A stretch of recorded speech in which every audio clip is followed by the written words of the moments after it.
जंगल में हो रहे थे भैया चुनाव। अब जंगल में चुनाव हो रहे थे तो बहुत सारे उम्मीदवार मैदान में थे। शेर था, हाथी था, भालू था, लेकिन वहां एक बंदर भी था। अब बंदर राजा बड़ा चतुर। उसने बोला कि भैया सबसे ज्यादा चतुर, सबसे ज्यादा तेज, सबसे ज्यादा फुर्तीला मैं हूं, तो चुनो तो मुझे ही चुनो। ये हाथी हिल नहीं पाएगा, शेर अपना खा पी के सो जाएगा, भालू 6 महीने सोता है, 6 महीने जागता है, ये क्या आपके लिए करेगा? मुझे देखो मैं कितनी फुर्ती से इस पेड़ से उस पेड़ पर कूदता हूं, मैं कितना चतुर हूं, कितना चालाक हूं, मुझे चुनो। अब बंदर की ये गुलाटियां देखकर जंगल की भोली भाली जनता भी उसकी बातों में आ गई भैया।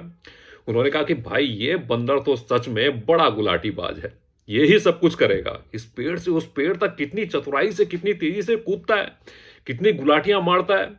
तो भैया बंदर राजा जीत गए। अब बंदर राजा जीत तो गए, लेकिन अब असली काम की बारी आई।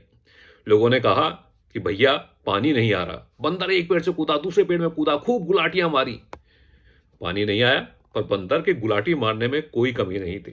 फिर लोगों ने बोला कि वो नदी जो है वो मैली पड़ी हुई है। बंदर ने फिर एक पेड़ से कूदा, दूसरे पेड़ पे कूदा, खूब गुलाटियां मारी, लेकिन नदी साफ नहीं हुई। बंदर ने बोला कि भाई गुलाटी तो मैं मार रहा हूं ना, उसमें कोई कमी हो तो बताओ। फिर लोगों ने कहा कि सांस नहीं ले पा रहे हैं, एक एक सांस के लिए तरस गए हैं, पूरा का पूरा जंगल स्मोक चैम्बर बन गया है। बंदर ने कहा कि बिल्कुल मत घबराओ। बंदर ने स्पेशल परफॉर्मेंस दी, गुलाटियां मारी, खूब गुलाटियां मारी, पूरे घंटों गुलाटियां मारता रहा, लेकिन कुछ हुआ नहीं। लोगों ने बोला कि भैया क्या कर रहे हो, कुछ काम करो। उसने बोला कि भाई मैं कर तो रहा हूं, क्या मैंने गुलाटी मारने में कोई कमी की? क्या मैंने इधर से उधर कूद फांद करने में कोई कमी की?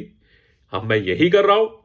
खैर, भोली भाली जनता समझ गई कि ये बंदर जो है सिर्फ गुलाटी मारना जानता है, काम करना नहीं जानता। तो इस बार जंगल में फिर चुनाव हुए, बंदर राजा चुनाव हार गए, और उनके गुलाटी मारने की कला इस बार काम नहीं आई। और ये जो कहानी मैंने आपको सुनाई है, उसका किसी घटना से, चरित्र से या किसी व्यक्ति से कोई संबंध नहीं है। और अगर आपको लग रहा है कोई संबंध है, तो आप गलत भी नहीं है।